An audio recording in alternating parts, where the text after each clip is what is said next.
Could be a foul.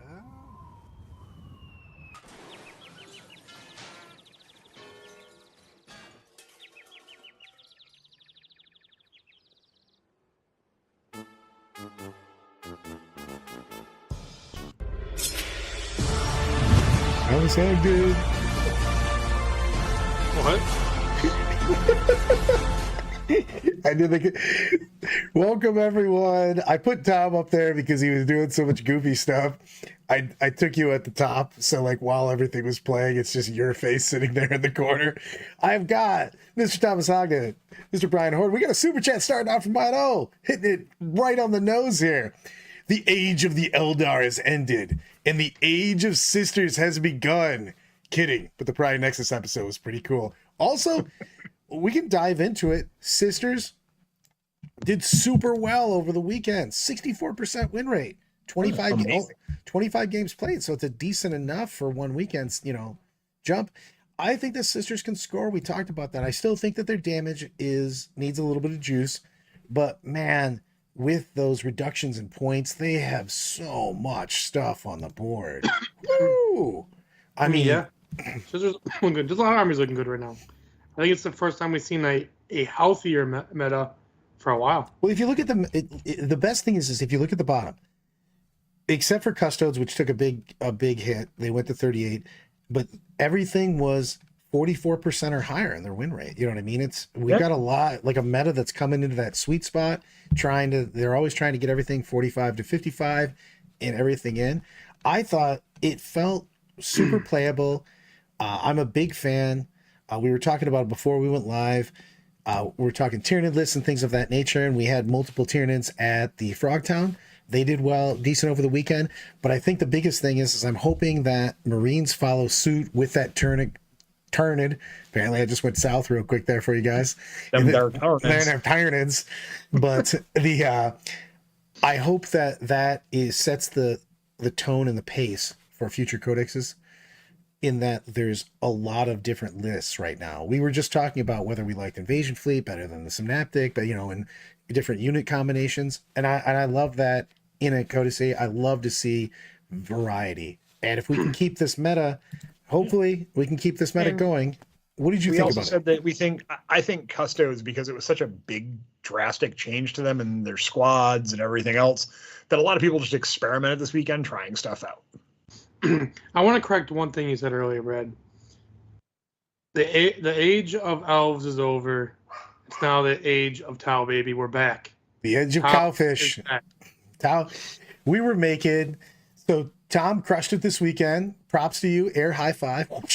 Congrats. But we were talking. Cow God has delivered. Also, Cow faithful. Don't listen to Brad for a second. Listen to me. Cow faithful is. The Cow God has delivered. Cow God has delivered.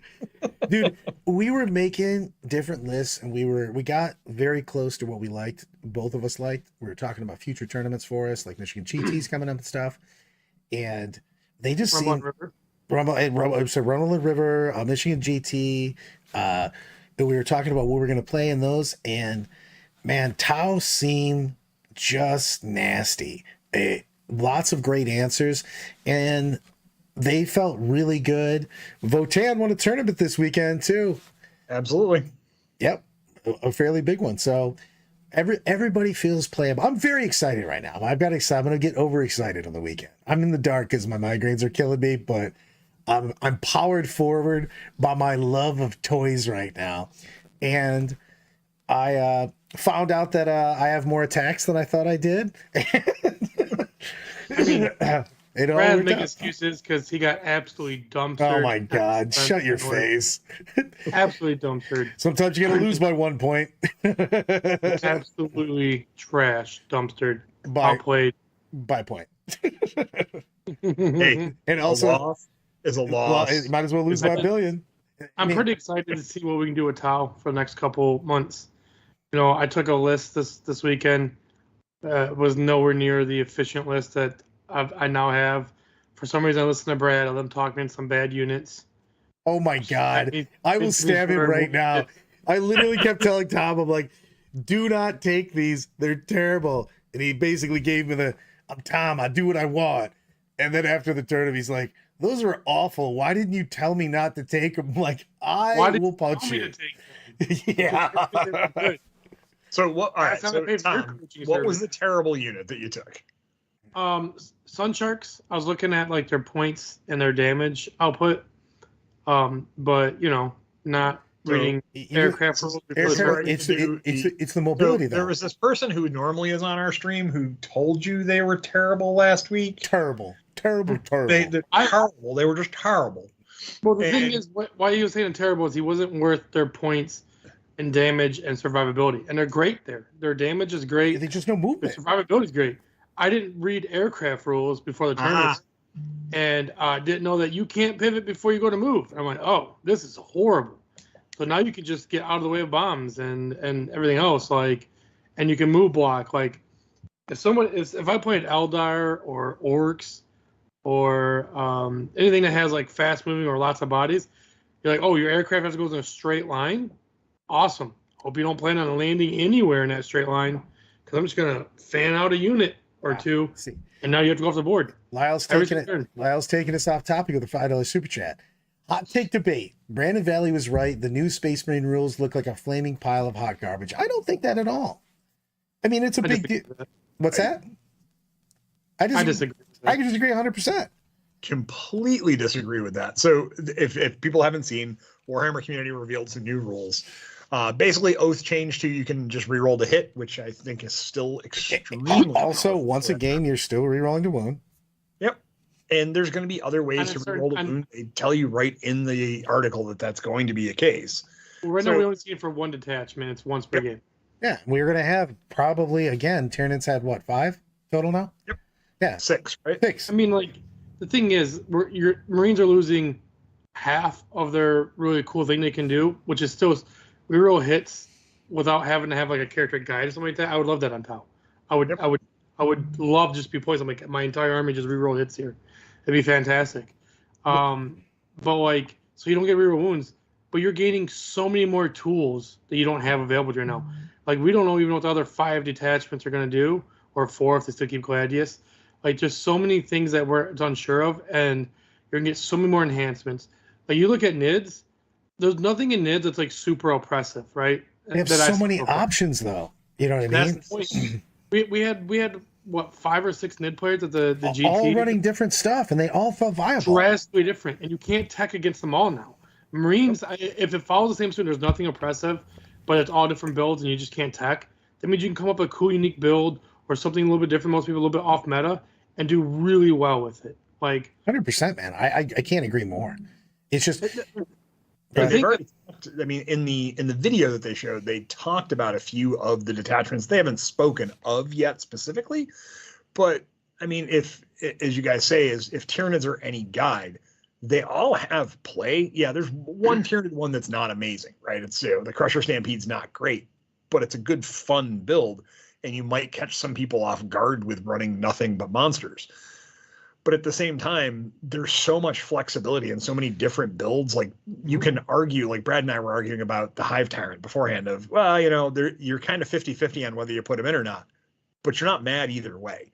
And that's awesome in itself. I love to have that real debate. Also, which one detachment's better? It's just, I'm very excited. I think you're going to have, and hopefully you get even more, because obviously Marines have more chapters and whatnot, you know what I mean, in there for all the loyalists there. So I hope we see a huge variety of lists, because we've had, I hate when we have, you're playing Iron Hands, you're playing Marines, this is the list. You know what I mean? I want to sit down and you have to actually look through, and everybody has their own tech pieces and makes different armies. Matto says that assuming the data slates are copy and pasted, similar to what some of the Tyranid ones were. There were a lot of Tyranid ones that were copy and pasted. I'm not going to lie. But let's give it the chance, because there's also a bunch of new data slates that we haven't seen yet. So there's a good chance that some of those are going to be really interesting. Well, the thing is, I think we're suffering from right now. We've seen it in 8th edition index. We've seen it towards the end of 8th edition. We've seen it in spikes of 9th edition. And we've seen at the beginning of this edition where something comes out for a while and it's super oppressive. And that's what we judge the meta on. Can it be oppressive? Like, we look at, 9th, Harlequins were oppressive when they first came out. Tyranids are oppressive. Tau was oppressive for a while. Chaos Space Marines with that Slaneshi build was oppressive. Like, so we look for that next oppressive thing. If Tyranids and Marines is the new meta, we're getting back kind of like 5th edition until we get to Matt Ward, Grey Knights, but everything's kind of really good and nothing's oppressive. And I think it's a healthy sign for us. 100%. You know, Let's go real quickly. We got to get a Loud coming in with $2 super chat. He goes, we know what the Salamander detachment does, and it's meh. I semi-agree on that if that's the only thing they get. The +1, if you're within 12, it's only +1 strength. It's +1 a wound. +1 a wound would obviously be amazing. +1 strength feels kind of meh. So, but we'll see if there's always 2 pieces to that. So we'll see what else they get on that. Of course, strats too. Strength would be really good because Melta's strength 9, right? Yeah. There's a lot of toughness 9 in the game that you have on 3s, and there's a lot of toughness 10 that you go from wound 9 and 5s to 4. So it's still +1 strength in this meta is a lot better than it was last edition, in my opinion, because a lot more variants of toughness. So, Corey coming in with a 3 monolith list. Oh Jesus! I just think that I hope we go into a more healthier meta where everything is kind of like good, and we don't see that oppressive. Like as much shit we given GW for 9th to 10th, like how you take it from like what we've considered was probably one of the most balanced tournament editions we've seen into the absolute shit show Index 10th was with Eldar. We give them a lot of shit, but they were quick to react. I think their balance slate was the best they've ever done, in my opinion. This last one, I loved it. So I agreed on that. The only thing you could argue for the 9th edition one, but I agree 1,000% on that. I wish we would have started 10th with this. We could have rolled if we could have went from 9th, which was the golden age, to right now. It would have been amazing. So I'm pushing the erase button on the last 9 weeks or whatever, and just saying that this is the opening weekend of 10th edition. There you go. Yeah, I have a feeling that we're going to start seeing most everything between 50 and 60 or 45 and 60% win rate. There's still going to be stuff that's going to be down towards that bottom of the barrel. There always will be. But I have a feeling that not going to see a whole ton over 60 coming soon. I think you're going to see more people at tournaments too, because we were seeing lower turnouts at some of the smaller events. But it's still pretty healthy carrying in. So, but I think there's a lot of reason to play, man. You had a lot of games played with a lot of armies like this weekend. So we had 218 with Necrons. You had Death Guard, which I think was really resurgence, felt really good. Over 118 games played. You had a ton of factions with over 100 games played. You know what I mean? And multiples with over 150. So it was just nice to see a lot more factions represented, because a lot of times you talk about something and somebody had a bad win rate, but there was hardly any games played. You know what I mean? So now you have tons of people with 100 or more games played over the weekend, and not even a big tournament weekend. You know, we didn't have a ton of big tournaments. We just had a kind of a normal, regular turnout for things. Horowitz coming in. Give it a month. Eldar back to 65% plus. You know what? We're out here, baby. Uh-oh. I got we're sandwich bet. I'm going to sandwich bet him on this one. No, not with Talbag, baby. I'll smack those Eldar players down for you guys. Don't worry. Tom's going to three tournaments a weekend, showing up under different names, driving around cities. I think Eldar are still going to be good. Don't get me wrong, but I think people have now a little bit figured out how to play against the popular vehicle build. And unless there's a major change in their style and people start building extremely different lists, you've gotten used to playing against that. You now know how to play against that. That helps bring their win rate down. But you know what the build is now, basically, and it's going to be 3 prisms, 2 spinners, 2 to 3 warp spiders, 2 to 3 war walkers, and probably some specters or some other stuff, depending. The last couple is a little bit like what you're going to make. So it's extremely easy to tech against Eldar now, in my opinion. Mm-hmm. And like, you know, when I played against Brenton at the RTT, Brenton's super solid player, you know, one of the top guys in DOG, running the Eldar list, and it's impossible to hide all those vehicles. So you're now forced to put things in reserve, and then limit your firepower for first returns, or you're going to get, if you don't go first, you're going to lose some of your vehicles. And it's like detrimental to the game for Eldar. they can't really afford to lose that big stuff. And all the tricks they had, like Phantasm vehicles, gone. I'm still terrified of that guard artillery list up here now, especially without towering to make them not play. You know what I mean? Because they were losing a lot of stuff to basically just they get mana cores and everything else shot on turn one from Wraith Knights and Crusaders and whatnot. Now that they can actually hide some of their key pieces and just bomb you for a couple turns, and they got those went up a little bit, but they had a price reduction in a lot of their other things, so they can just put more bodies in your face and just bomb you. Now that might not be the list that wins all the GTs, but it sure can be the list that makes you now win a GT. And I think and Lehman Russ is coming down in points is rough as well. They were wildly overcosted. I just had someone message me a little bit ago, and I was trying to get a point out, but we kind of got off tangent. And I miss everyone unquestionably shitting on Eldar. Well, that's kind of the thing is, I mean, we're going to start shitting on Tau before too long there, Steve, so don't worry about it too much. I want to talk a little bit about the data site. One thing I'm wanting to make, and because Brad talked about the 9th data site that he thought was pretty good too. I don't think these two data sites compare up in any way, shape, or form. Because the big nerf they do in that data site 9th was indirect, right?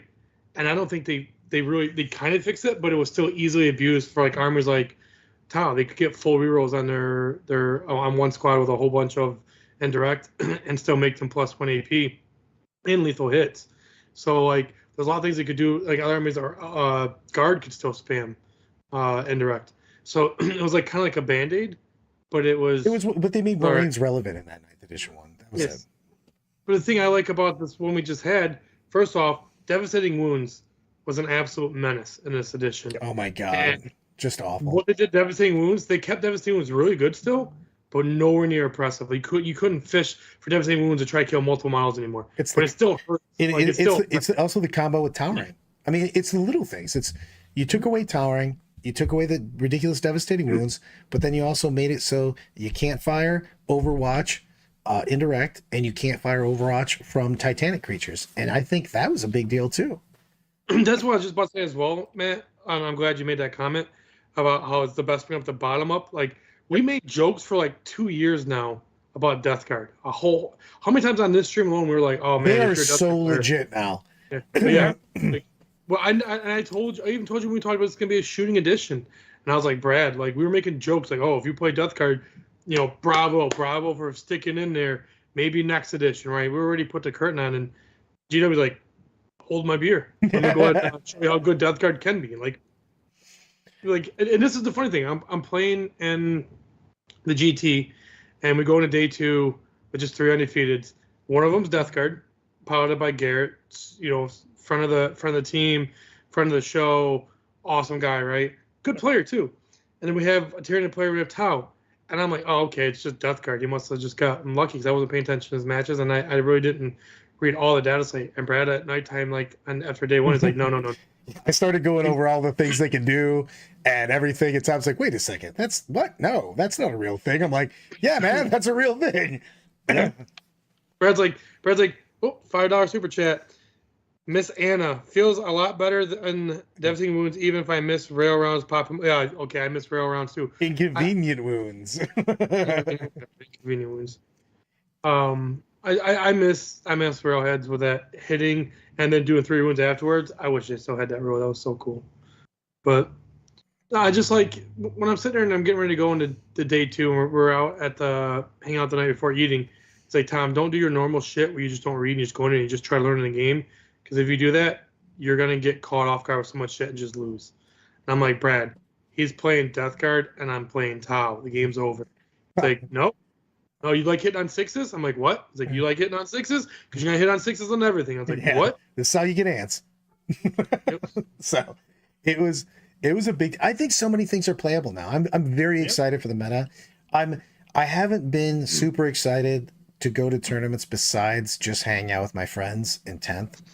But now I'm actually putting some real thought into what I'm going to play, and I'm pumped to put things on the board again and really want to test everything. Do you know what I think? I got a quick question for you guys. I'll give you my answer afterwards. We'll start with you, Brian.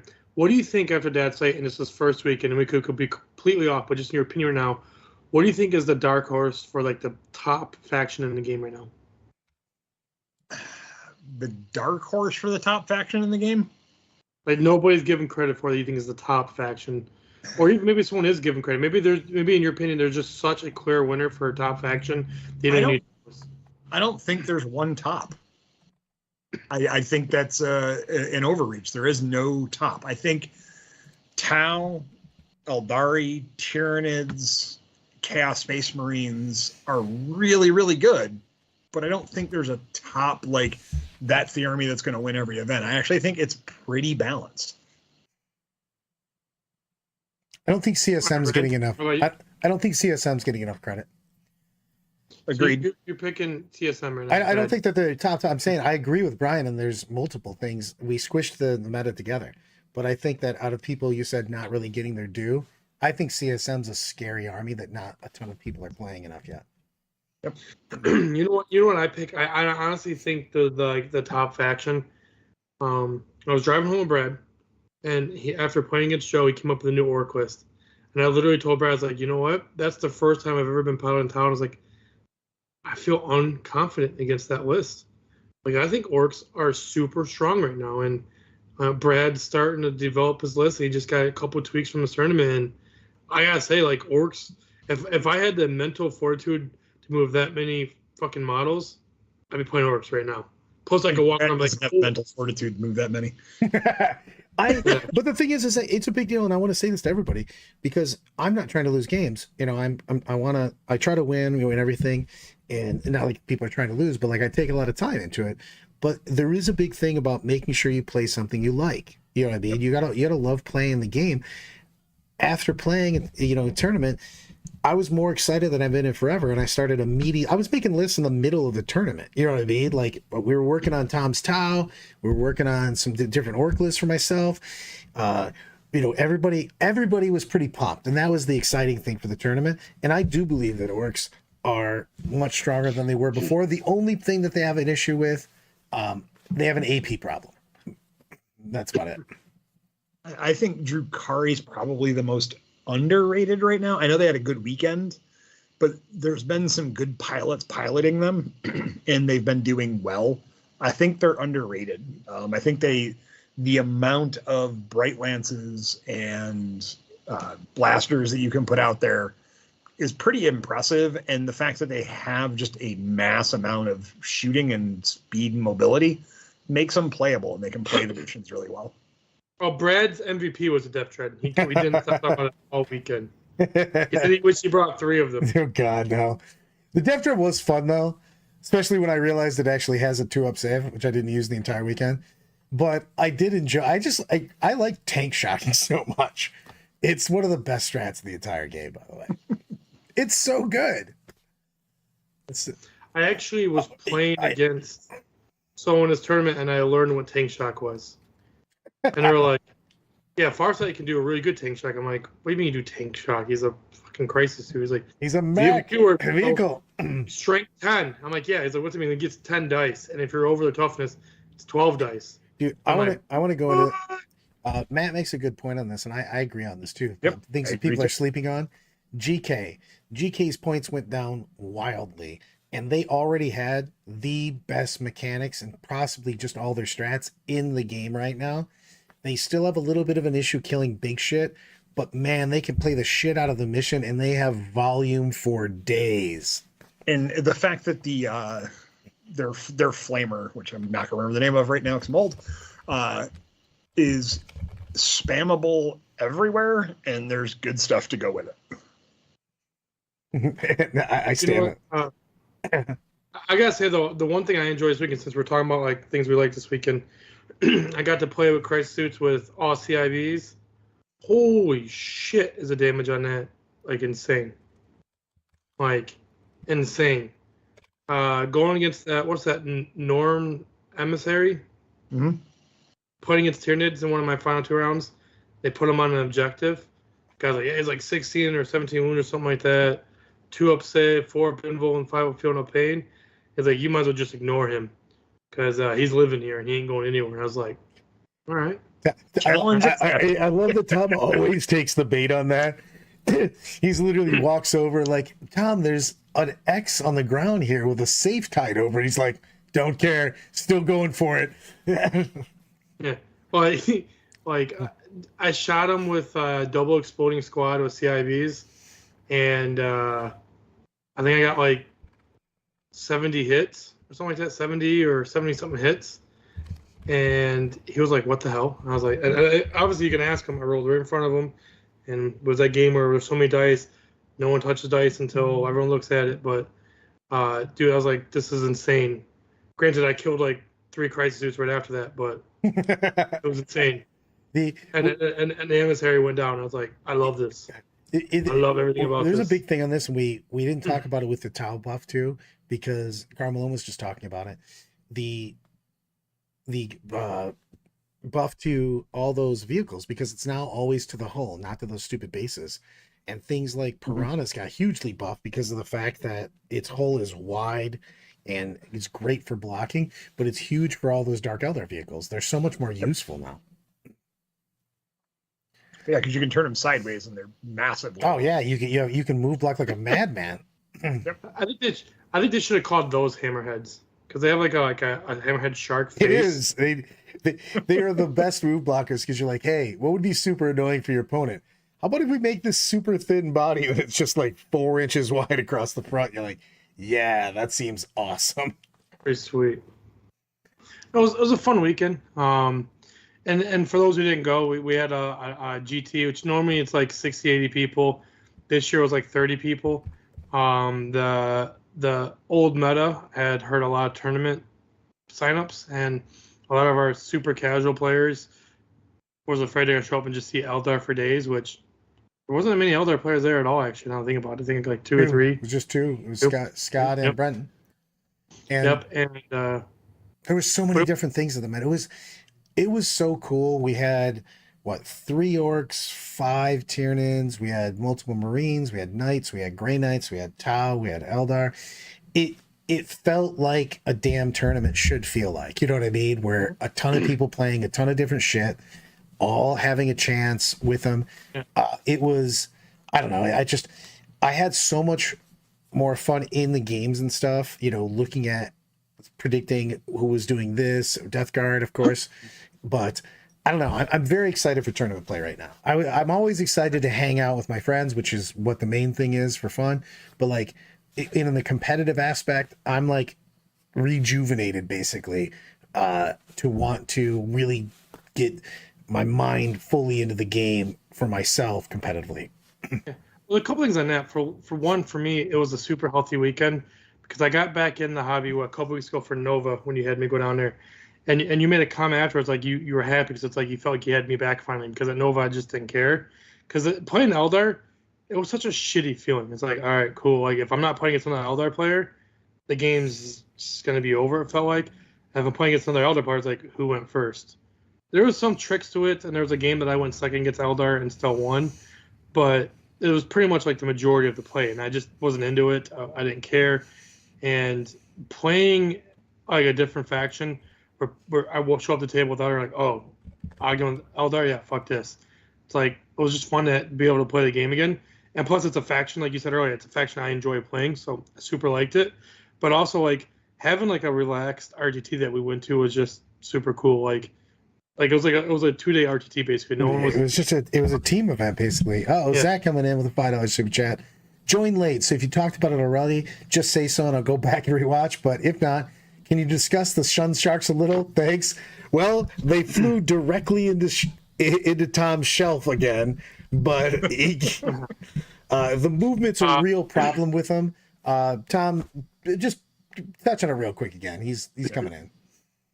So everyone's telling me they're trash, and I'm like, for their points, they do a lot of good. They do really good damage. You can do the sniping mechanics I did 9th edition with them, and they're toughness 9 now. So I don't see why people were like, they suck. I'm like, Meltaguns win them on 4s, and other guns like CIVs win them on 5s. Like I think they're gonna be all right. In typical Ogden fashion, I decided not to read some of the important core mechanics that I don't use a lot. Tom just goes, that's too many sentences. Yeah, game 1, there's a rule called for aircraft that you don't get to pivot before you move. You get to pivot at the end of your movement. And I was told, I was like, this fucking sucks. Yep. No more sniping with mortar wounds. So what I did, and they were not bad for people who own them and want to play them. There's definitely a way to use them. I would bring them in super close to enemy and show them their firepower and shoot their seekers right away and make them shoot them. Because if you're playing against an experienced player and like, oh, you have to move in a straight line, good luck landing anywhere because I don't have to worry about the first 20 inches. So this back 20 inches, I'm going to have squads on this line where you can't land and not be within an inch of me and you're going off the board. So it kind of sucks for that. So I think in like mid-table play, they're super, super good. If you play against somebody who understands aircraft rules and knows the limitations, you're going to be forced to fly off the board like every other turn. So that's the weakness for them. But for their points, their damage capabilities, they were fantastic. Like, I liked them very much. There was a few things I did in some games where I lined them up where they had to go. Like, if you went on this objective with something that I wanted to get, I'm bombing it on my way off the board. So just threading that with the way they were positioned made people ignore certain objectives with important things, which was nice. But they're okay. They're not great. Me running super efficient list, they were immediately removed the moment the tournament was over. And what do you think if they had hover? Would you play them? They were just like a straight 100%. tank. 100%. They have a great stat line. It's just the movement ability. In 40K, it's still. I mean, obviously you want the most efficient, point per attack, point per defense, and everything else. But movement's still king. You have to be able to outmaneuver your opponent to win the game. The thing is too, and I have a lot of people hit me up for like the list ideas and stuff like that for Tau, because there's hype around Tau right now. Me and Brad came up with some good ideas, and we both agree for us. And I'm not gonna one of people wants to hide the list. I'm like, oh, wait till you see in tournament. No, I'll just say it right now. I think the list for Tau is very easily Cold Star Commander, and either a second Cold Star Commander or Farsight. I'm going with Farsight myself. 2 6-man CIB blocks. The difference between me and Brad is I go shield generators. I love the durability. They're super crazy, insanely durable. I'm leaning into it also. I think that I'm convinced. I did a lot of numbers last night. Okay. Well, Brad was liking the cannot fuck with my modifiers. I just hate modifiers. I actually still think I might take one with no modifiers because I don't like people being able to mess with my ability to put out that damage. I immediately nuke your squad. That's the issue with it. Oh, shush your face. But continue. Yeah. But anyways, 2 CIB blocks. When I say CIB blocks, it's basically 6 crisis suits with all CIBs because the damage is absolutely insane. You'll kill a lot of your own models, but they're super insane and they're super durable, so it's pretty sweet.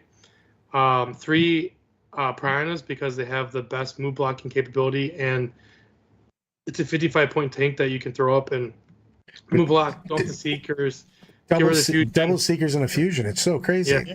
So for one turn, it's pretty good.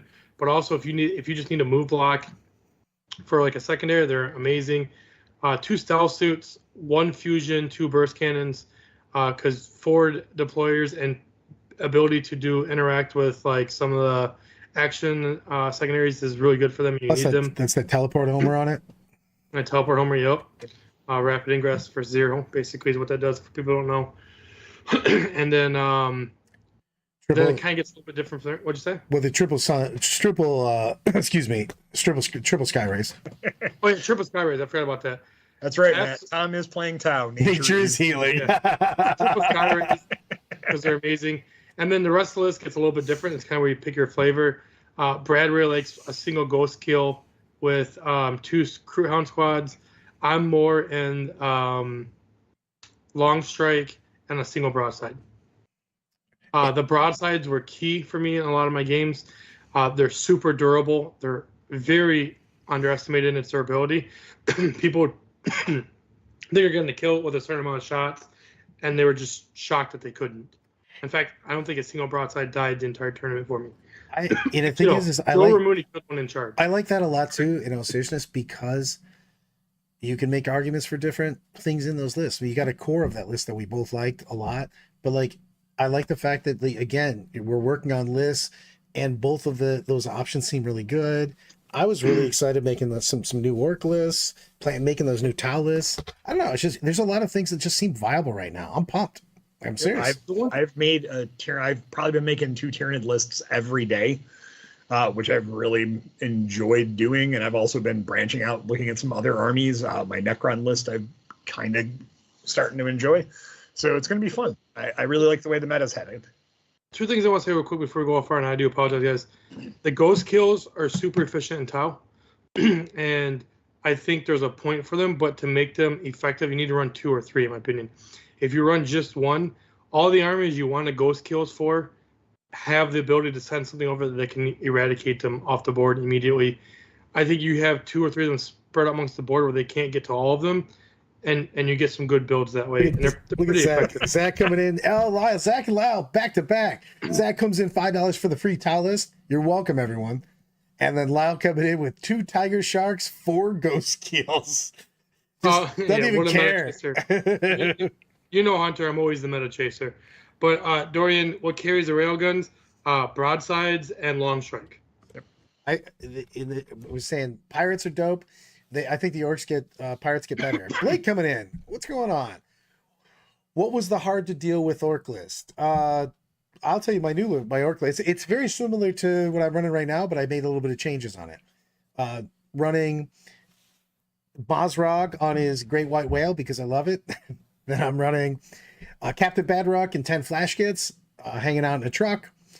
Two trucks, one with Beast Snagga Boys and Beast Boss, 1 truck with a full unit of knobs, of Power Claws, and a War Boss for that 1 billion attacks during the WOG, but also when he's attached to that unit, it gets -1 to wound. And then I'm running 3 units of Storm Boys, 2 units of 6 now, Squig Hog Riders, 1 unit of 3, Knob on Smash a Squig with the Kill Wampa to get those big mortals in, and a unit of Gretchen, and then some other stuff that I can't remember now, but I think that's pretty much the whole list. So, but it just and this is where I get to obligatory remind Brad that you very much said that you were never going to run Mozdrog. Oh, true, but I've been wrong, and I'll be wrong again. So, all right, just making sure. I just want to hear you say it again. Well, the one comment I feel like I've showed that so many times now. The one thing Hunter said here is surprise Tom is giving away all the sauce and not hiding like Crowley does. Crowley will reveal his list, but not other people's lists. But me and Brad have always been like, we don't try to hide stuff. You got to play that. It's your player skill right there. I don't need to. Neither one of us are looking to surprise anybody with the build or anything else. It's what you do on the table. And also, we've always been a proponent for like supporting the community. 100%. That's why most of our stuff we do, like we release it for free. Like we have our Patreon, and like Brad always said since the beginning, since we started Patreon, if you do Patreons because you want to support us, not because you're gonna get something super spicy special from us. We're not selling anything. We need support to continue the content. That's what we want from Patreon. And there is a few things we do for our Patreon guys, like not gonna lie that we don't, but we try to keep the majority of our stuff open. And hey, if there's other people out there who want to play Tau because they enjoy the army like I do, and I can help you like have a better time, 100% we want to help you guys. Yeah. We're not trying to make a career off of you guys. We want to have fun, and just some of us like me and Brian, we don't even take nothing from the Patreon at all. We just do this for free, for 100% for fun. And so this is our enjoyment. Yeah, I enjoy giving back to the community. It's part of the reason why I TO, and I've said this before, and I'll continue to say it. I get nothing out of TOing other than the experience of having meet everyone and get a lot more friends and expand the community, which is what I love. And if anyone ever needs any advice or help or anything like that, I am at my store, 40 plus hours a week, willing to help anybody out. True story. Before Brian was even part of DOG, and we were running some of our first super GTs, and then our branch in the majors, he was like one of the first people like, yo guys, like, not trying to get nothing from you guys, not trying to get any special cookies from you guys or anything like that, but it's some things that I came across. Like, if you ever need help or you come across these things, this is how you handle it. And it's kind of what made us friends and eventually brought him part of the family. So the thing is that I want everybody. I don't want secrets. I hate that stuff. The better the community and everybody else gets, the better you're going to get too. Because the better people you play with, the better you're going to get. The better. No one ever wants to win on a technicality. You want to win because you're getting better and then you're having a great time afterwards. Yeah. It's all about sportsmanship. I mean, I think sharing lists and putting them out there in the community, giving people to look at things and try stuff out, it's good for the community and it's good sports because now you kind of have an idea of what some of the good players are running and what their lists are going to look like. And so you have a chance to at least, if not play it yourself, try against it, see what you can do, TTS with a friend and go, gee, I think it does this. And then we have this lovely thing where you guys get to ask us questions and keep going. Before you answer the super chat real quick, Brad, I want to make one comment before we get off tangent. I've seen a lot of people in here. We look like we got a lot of new people watching the show tonight, asking about the Discord. So like today, like if you guys don't have to be part of Patreon, just to hammer that point in there to get like talk with us, stuff like that. Because today, like our meta crew channel, which is our Patreon members, was blowing up with questions about some of our lists. But also all the tactic channels that's not a part of the Patreon channels are still blowing up. You're still seeing all of us in there answering all the questions and trying to, we can't get to every single one, but we try to answer all of them that we can.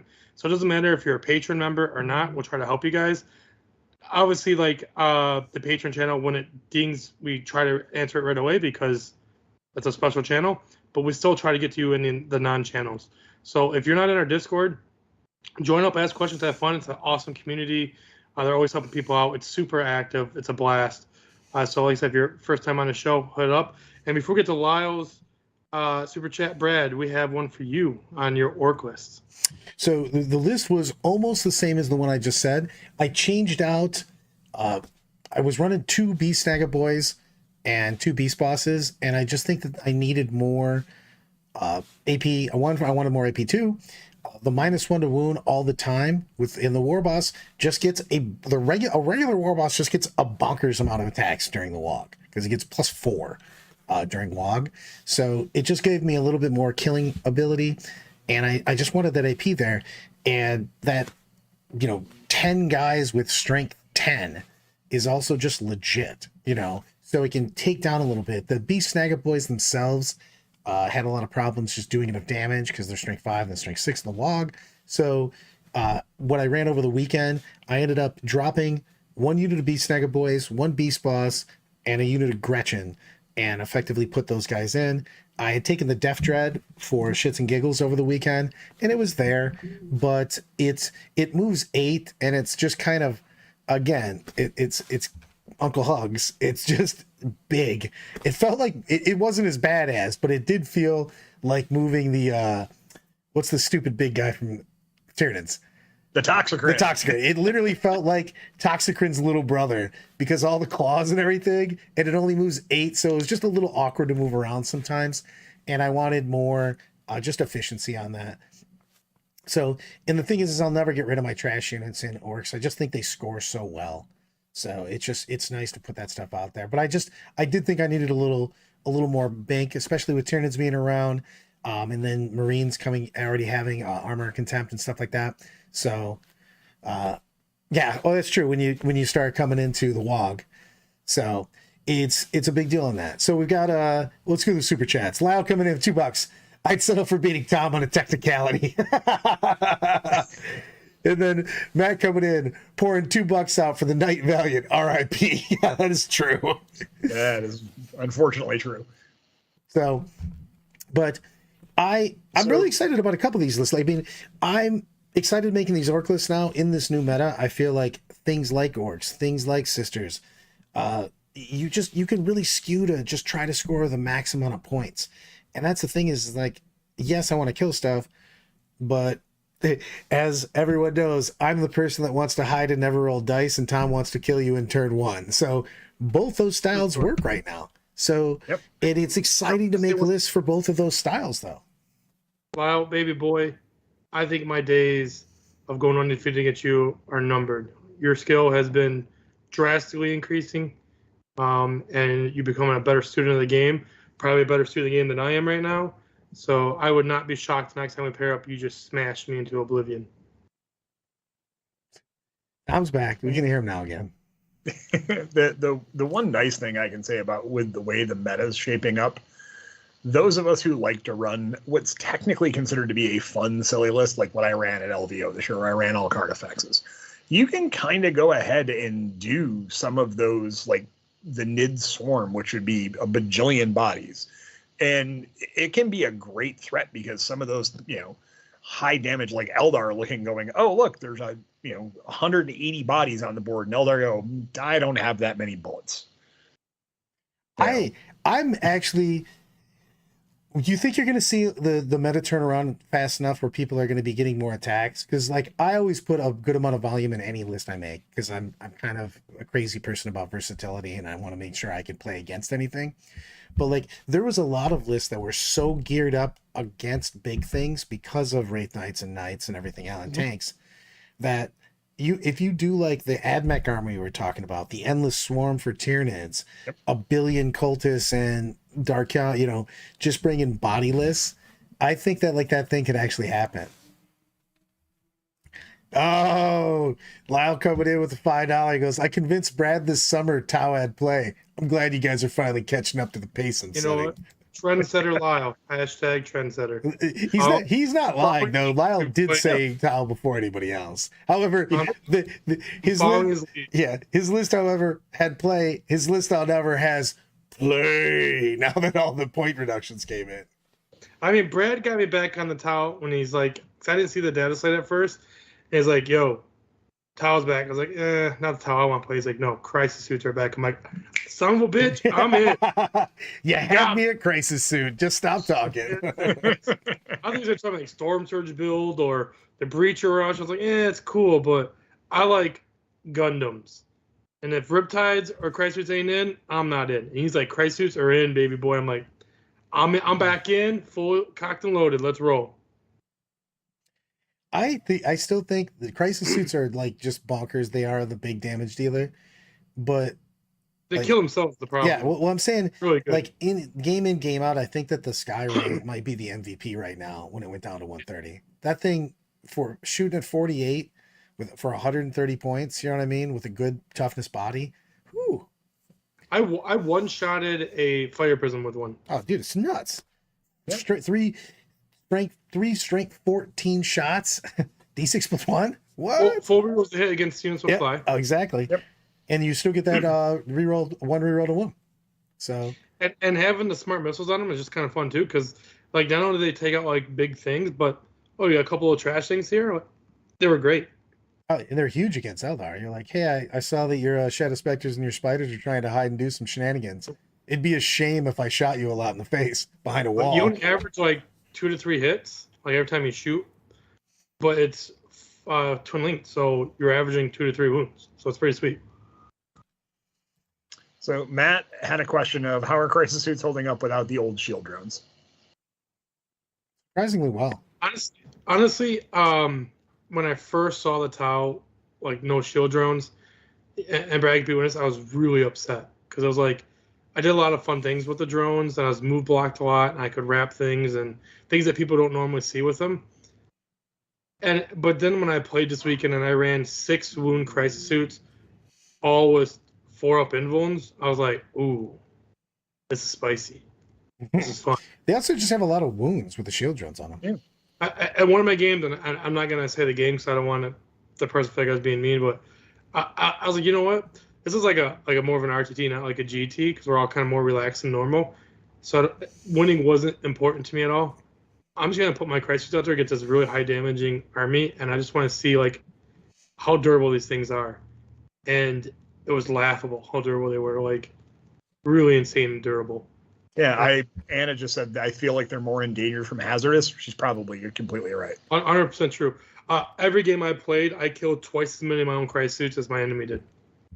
Like, I think the only army I actually lost a squad of Crisis Suits against was Monix in the finals with his super high damage. The Tyranid list just puts out some serious damage, especially since it's all flat 3, almost everything, and then of course even more with things like the Zoes. Well, also, like I put the Crisis unit and Firesight like the opposite corner of his deployment zone because it was a quarters, but it was like his half the board, but they're like opposite quarter, and it took his entire army of shooting to kill that brick, and Firesight still limped out with 1 wound, and I got 1 reroll on it, and I failed it. But it was like I did like so like it took an entire army of Tyranid shooting to like kill that brick, and I was like, this.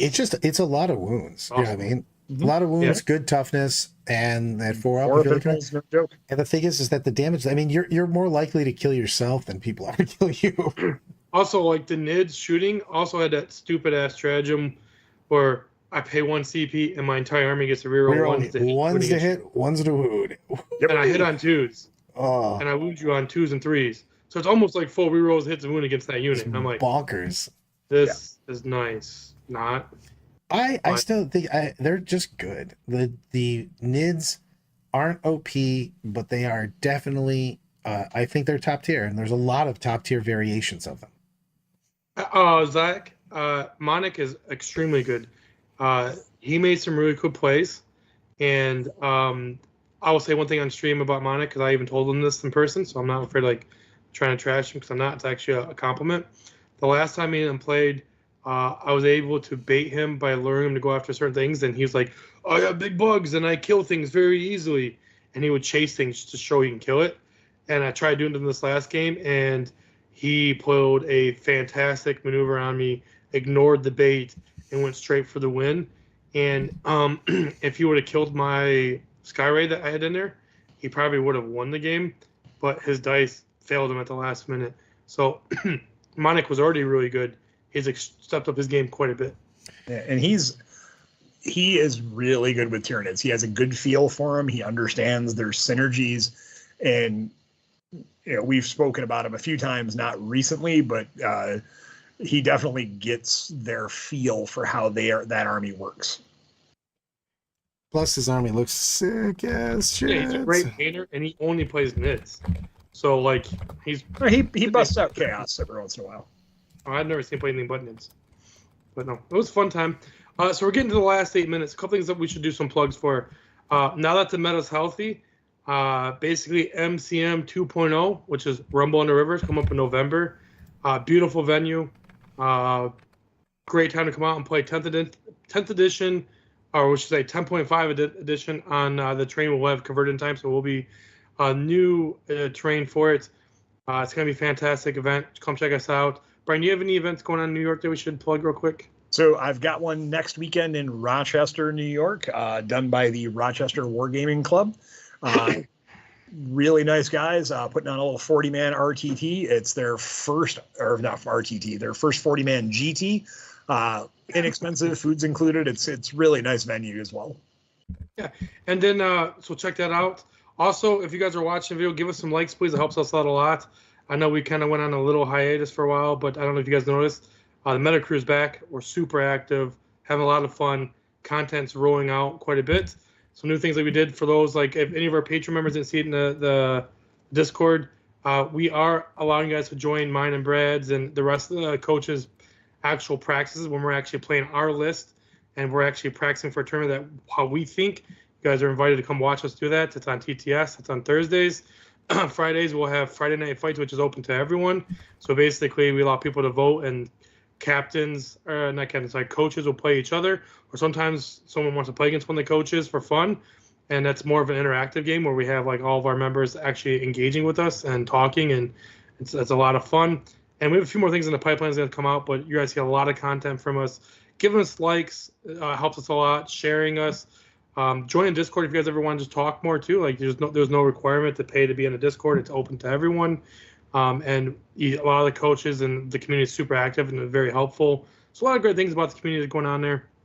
And as you've seen in this video, we're never going to try to hide things behind like our tricks and tips behind paywalls. Me, Brad, Brian, everyone, we love helping the community. Don't forget the Gemhammer tournament on 13-14. Gemhammer. Oh yeah, Gemhammer coming up, and Michigan GT. So you have Michigan GT coming up next month, and then Gemhammer the week after. So the 6th and 7th, and then 13th, 14th.